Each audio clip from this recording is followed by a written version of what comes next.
Alright, so I said I was going to go ahead and make me another video today because I just had an idea right before I was about to go to bed. Now, as I've mentioned in one of my first videos, I am a historian, sort of. I'm almost a historian. I'll be a historian on May 10th. Anyway, one of the things that I regularly study is piracy. I am a historian of piracy. I like piracy. Pirates are neat. And I've noticed something that when people think of pirates, they think of Johnny Depp and Pirates of the Caribbean or Robert Louis Stevenson and all that stuff. And actually, Robert Louis Stevenson is not too far off because a lot of the stories that he used were from real historical pirates, Calico Jack Rackham and Blackbeard and all that. Those are all real guys. So, the conditions under which pirates came about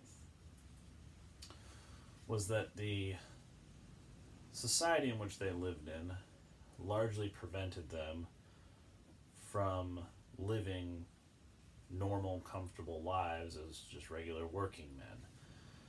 Frequently they found themselves sort of forced into a life of crime, if you will. Most of them were sailors, some of them were runaway slaves, but the conditions of a merchant sailor were pretty shitty at the time. Even worse if you were a Royal Navy sailor in the English Navy or something.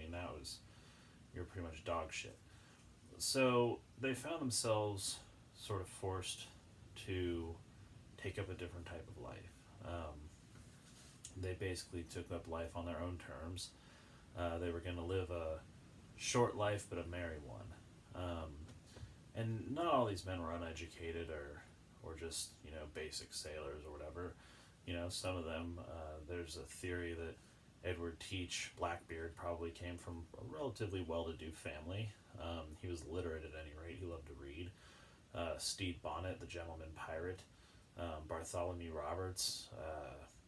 There's actually a great book called If a Pirate I Must Be, because, again, he sort of ended up in this life. And I got to thinking that these men, and smugglers in general at the time, they existed due to the societal conditions. You had people who were smuggling rum and sugar and slaves and things like that. They were smuggling those things due to the conditions of there being high taxes or shortages, or anytime the European powers were fighting each other, Spain would close off all their ports to whoever they were fighting, but that would lead to shortages, and oftentimes they were afraid of revolts, so there'd be people smuggling in, massive black markets. Anyway, I say all that to say this.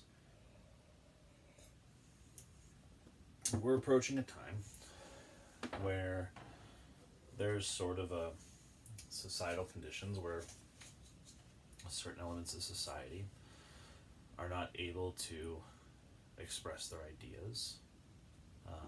They're not able to really be considered in discourse across wide ranges of platforms. If you have an unpopular idea, you're silenced or shot down. And what that's going to lead to is the conditions where a more subversive route will need to be taken. So, for instance, you have a lot of people who can't, if they have the wrong ideas or the wrong think, they're taken off of Patreon or PayPal, or their books are banned from Amazon even, which is, that's saying something. You can't get Tommy Robinson, but you can definitely get Mein Kampf. It's akin to a modern day book burning, really. You have the wrong ideas, so you can't publish here or whatever. That's these bans and these shadow bans. It's never worked. It's never worked in history. People will find a way around it. It's just a matter of what route are they going to take, and that's really the question, and I think that